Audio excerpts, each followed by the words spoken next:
Hey, this is Charlene, your host of the From Caterpillars to Butterflies Personal Growth Podcast, where we talk about all things personal growth. And today on this episode, I want to pose the question, do you belong where you belong? Abraham Maslow created what he calls this hierarchy of human needs, which you probably studied in school. Maslow's hierarchy. And so it gives 5 different levels of needs that we as humans have.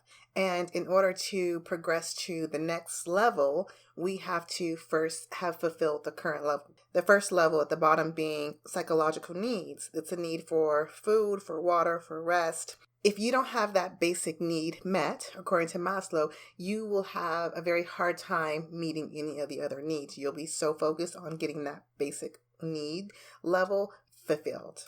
And then once you have that fulfilled, you move on to safety needs, the needs for safety and security. And then beyond that, you'll go to the third level, which is the need for belongingness and love, which is what I wanted to focus on this episode. And that's the need to belong somewhere, to have friends, intimate relationships, things of that sort. And then once you move past that, you have the esteem needs, the needs to feel accomplished and prestige. And the 5th and final need on the Maslow's hierarchy is self-actualization. It is the need to fulfill your full potential and follow your interests and your passions. What that says to me is that if you don't, it says 2 things. One is that if you don't fulfill the need to belong, you will have a hard time, and you perhaps won't even try to meet the need to be accomplished. And you'll have an even harder time to meet the need of self-actualization and reaching your fullest potential. The other thing that tells me is that if you find a place to belong before you find out who you are, which most of us do, according to the need hierarchy, you might not ever really find out who you are. You might not ever fully reach your fullest potential. Brene Brown said that a deep sense of love and belonging is an irreducible need of all people. We are biologically, cognitively, physically, and spiritually wired to love, to be loved, and to belong. When those needs are not met, we don't function as we were meant to function. We break, we fall apart, we numb, we ache, we hurt others, we get sick. So this idea of needing to belong is such a strong need. And sometimes it's so strong that it could lead us to places that aren't good for us. I was watching a documentary on ISIS, and there's kids, young teenagers, who leave their homes, never see their parents again to go fight in ISIS. And people join ISIS for a lot of different reasons. Some of them are, spiritual or religious reasons, and some of them are economic reasons. But some people join because it gives them a place to belong. Even when you look at gangs, what I often hear repeated over and over again, which was on the documentary as well, is that these places are like family. There's a brotherhood, there's a sisterhood, there's a place to belong in some of these groups, right? And so the need to belong is so strong that people could leave their home and never see their family again because they didn't find belonging at home, and they find belonging here, and they don't want to give that up. It's a part of the reason why I think conversations around politics and religion is so touchy, because you're not just challenging someone's beliefs, you're also challenging where they belong. And people aren't giving up a place to belong that easily. So most of us aren't joining gangs or ISIS. Most of us find a belonging initially at home. We find it with our families. We find it at school with our classmates. We might find it at church or other extracurricular activities that we're doing as we're growing up. And so most of us find a place to belong pretty close to home. That's a great thing, right? But it's also a thing that we have to be aware of too. I always tell people that you have to leave your hometown. You can come back, but you have to leave. And a part of the reason why you have to leave is because when you belong somewhere so much, it can prevent you from reaching your fullest potential, right? Because in order to belong somewhere, there has to be some synergies. There has to be some likeness. Gangs have colors and they have signs, right? And so you have to fit in order to belong. And so if you fit in so much and you blend so much, then you lose who you are. And so when you grow up with your family and your parents and your siblings, then that's your unit. That's the place where you belong. That's the place where you blend, where you fit, where you match. But there's this other part of you, this individual aspect of who you are that has to also be explored. And sometimes we can't do that in the place where we belong. Sometimes we don't know we should do that or that we could do that in the place where we belong. That's why this idea of having a hero's journey or a shero's journey is so popular, I think. Like the idea of leaving where you're from and exploring life on your own is powerful because you get to find out who you are. And I think everyone should leave where they belong at least once. You can come back, but you should at least leave. And so most of us leave where we belong when we go off to college. Some people leave when they go off to jail. Some people might get married and move somewhere else. So the idea of having this hero's journey to leave where you belong, to find out if you actually belong, is powerful. And so one of two things will happen when you leave where you belong. One, you will leave the place where you belong and you will find out that you don't really belong there. And you don't go back, right? This happens sometimes when people go to jail. They go to jail and then they have a lot of time to be alone, to reflect, to think, to read new materials, to study, to pray, to journal. And they come into this new awareness of who they are. And they realize that place doesn't really match who I am. It doesn't match what I value. It doesn't match what I want to achieve or accomplish. It doesn't match my vision for my life. And so they'd say, I'm not going back there. The other thing that happens when you leave where you belong is that you leave and you decide that you do belong there. And you get to go back and get reintroduced to the place where you belong. But when you come back a little more yourself. You come back a little more independent, with a little more self-identity, with a little more of your own unique ideas and goals and aspirations. And sometimes that reintroduction to the place where you belong creates friction for a season, and you're kind of bumping heads and stepping on toes because you belong here, but you don't belong the exact same way that you belonged when you left. But I think it's important that we do that because the need to belong is so strong, and that you could belong somewhere and you never want to leave it because you won't have anywhere to belong, but it could not serve you. It could be limiting you. Some people don't want to rise above their circle. So they're limiting their potential because they don't want to leave behind anybody, because they fear that if they rise above their circle, the place where they belong, they won't have anywhere to belong. And when you separate yourself from your circle, then you get to make sure that you're not subconsciously limiting yourself because you fear not having a place to belong. You just step out and go and not belong somewhere for a season. And we can't be afraid to not belong. It's healthy to not belong completely. I had a friend, IM me, and tell me that for some reason, all the places and people and things in her life don't feel right all of a sudden. She sees me doing this from caterpillar to butterfly. So she reaches out and says the things just don't feel right.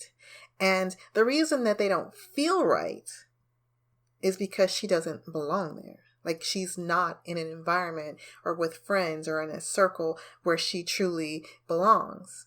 But I would bet, we didn't talk about it, but I would bet that she doesn't want to leave the place that doesn't feel right, that feels uncomfortable, because she fears she won't have anywhere else to belong. She doesn't have her crew anymore. She doesn't have anybody to call up on a Saturday night. So she stays in a space that she knows she doesn't belong, because the alternative of not belonging is least attractive. But it's okay to have seasons or a space or a moment in your life where you just don't belong. It's healthy, actually. Many people judge their unbelonging. They judge the places and times where they don't fit in, and they attribute it to something being wrong with them, or that they're unworthy, or that they're weird or different or unlikable or whatever, right? And so because they've judged not fitting in, they blend. They flex themselves so that they can fit into a place that they don't really need to fit in at. So not belonging is sometimes looked frowningly upon. And I think that some people have stronger needs to belong than others. I have never fully, completely belonged anywhere. Like, I meet the need to belong with my family and with my friends, but I don't fully belong with any of them. And sometimes it's very painfully obvious that I just don't quite completely fit in here. And I'm a lot of times the odd man out. So we fit. We get the need for love and belonging met with each other, but there's also this, I'm the redheaded stepchild. I'm a little bit different, and it's always been that way, right? But I also think that I don't have as strong of a need to fit in. So when I notice that I don't fit in, I don't think, man, I don't fit in here. I kind of just think, this is my opportunity to explore my own passions and my own ideas and my own values, right? People say things I don't say, right? I'm not a big cursor, right? And so sometimes when I'm in an environment where everyone's like cursing like sailors, I'm like, man, I just don't fit in here. But then I know who I am. So not fitting in is actually a good thing. And there's a balance to not fitting in. You don't want to belong so much to the point that you're not ever yourself and you're never an individual and you can't reach the self fulfillment stage of Maslow's need hierarchy. But you don't want to be so independent and focused on self-fulfillment and self-identity that you don't belong somewhere. It's healthy to have a mix of both, but you don't want to be on either side of those extremes, right? Because if you belong, I don't think anyone belongs completely. I think when people appear to belong completely, that there's some parts of them that's faking it, right? And so if you belong 100%, not only are you not really being who you are, but you're also missing the opportunity to reach a higher level of potential, of fulfillment, of accomplishment, of passion and creativity, right? So you're missing out on something the more that you belong, and that's not healthy.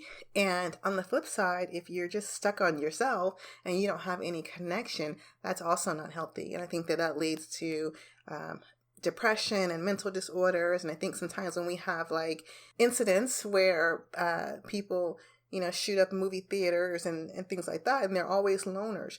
They're always people who don't belong anywhere. So the extremes are so unhealthy. You don't want to strive for one or the other. You want to have a good balance. But a lot of times we judge when we don't fit in, so we don't have the opportunity to fully explore who we are as individuals. I came across a quote by author Jhumpa Lahiri that says, "The essential dilemma of my life is between my deep desire to belong and my suspicion of belonging."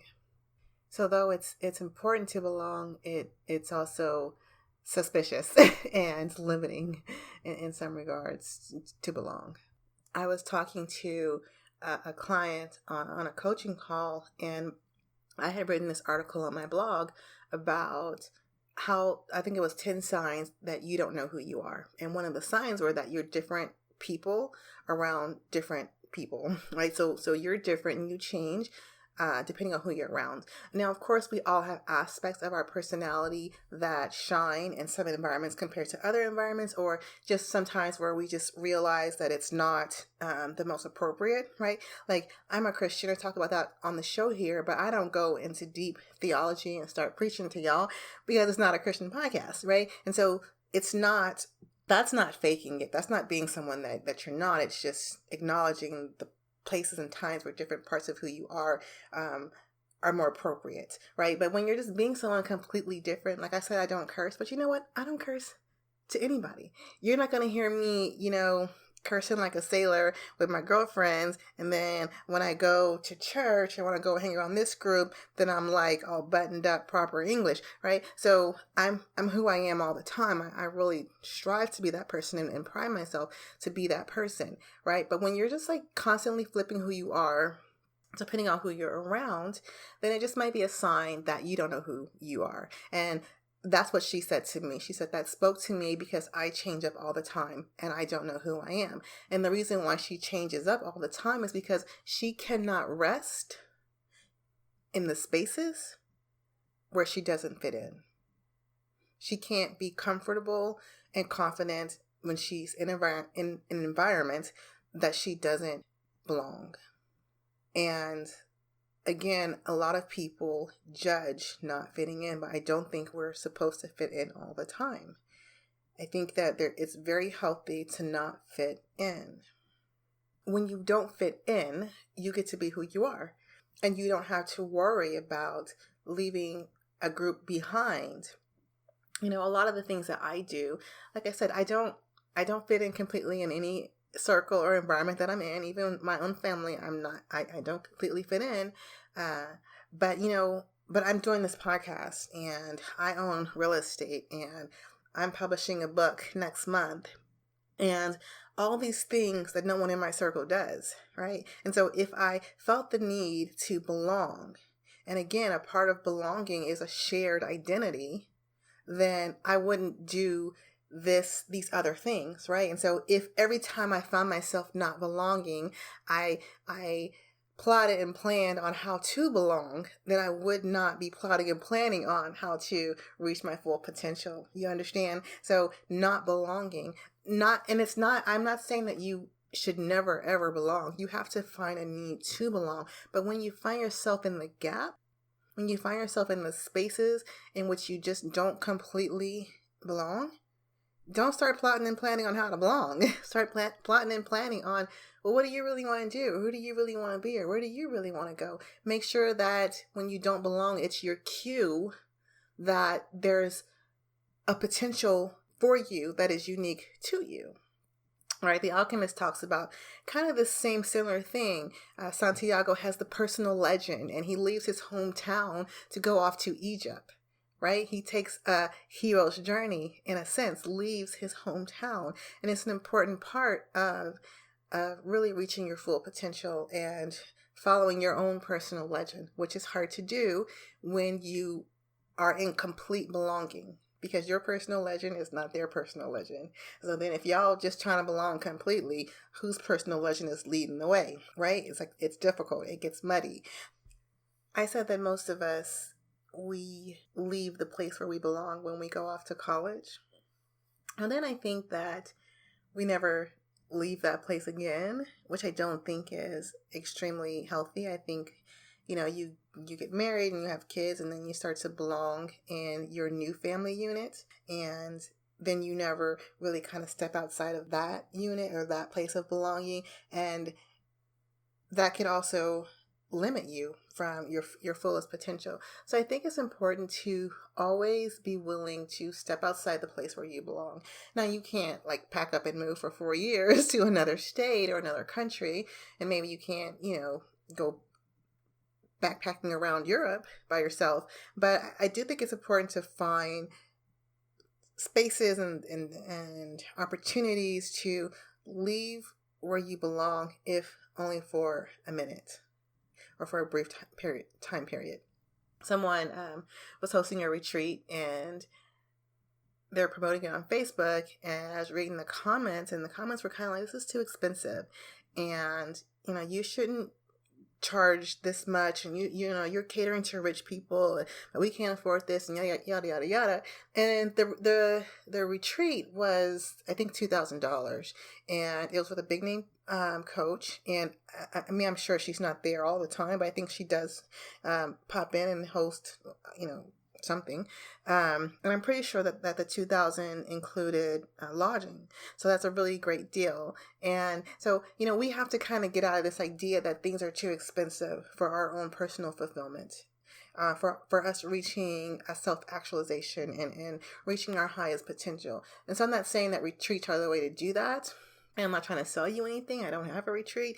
I'm just saying that a retreat provides a structured place for you to leave the place where you belong and to have structured guidance on this whole idea of self-awareness and self-identity and reaching your full potential, right? So a retreat is a great way to leave where you belong. And just when you go back, you know you still belong there. You're still a wife, you're still a mother, but now you just get to go back as a little more yourself, with a little more of your potential reignited inside of you. A little more of your dreams and your own vision gets fired back up. And so you get to join back to the place where you belong, but you get to bring a little bit more of who you are into the fold as well.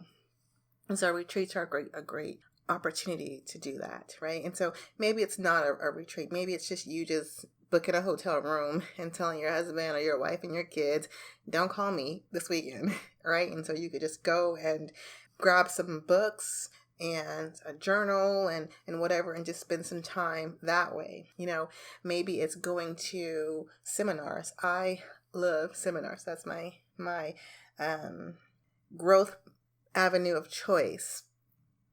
So you can go to seminars. And while it's great to grow with people, it's also great to grow alone at times as well. So a lot of times people, they don't want to go places. You don't want to go to a retreat, or you don't want to go to a seminar that requires you, to perhaps leave your state or whatever, because you don't want to go by yourself. And so you're always looking for someone to go with you to do all these things. But there's a beauty in growing alone, because a lot of times when you go to a retreat or a seminar, and you spend the day learning, engaging, doing activities, and then it's break time, what people tend to do is to turn around to the person they came with and say, so what did you think? Right? And when you belong somewhere, there's already a shared identity, a shared mind, a shared thought process. And so it's great to be able to grow alone, to not turn to someone and say, hey, what did you think? And just to be able to think and to grow and to explore for yourself. So I know that this podcast episode may have been all over the place. This has been brewing for me since July, but I always felt like the subject was choppy, because I'm talking about ISIS and I'm talking about and so I just want to just clean it up real quick as I wrap up. What I wanted to pose to you today is, do you belong where you belong? It's a question for you to answer for yourself. It's possible to get the need to belong met in a place that doesn't honor, align, support, or nurture who you are and who you are becoming. You can feel belonging in a place that isn't for you. Do you belong where you actually belong?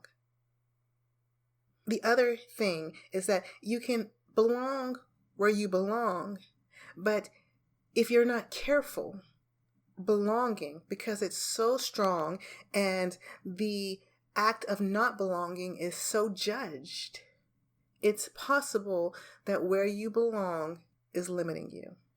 Consciously or subconsciously, you could have the attitude that I don't want to leave or outgrow the place where I belong.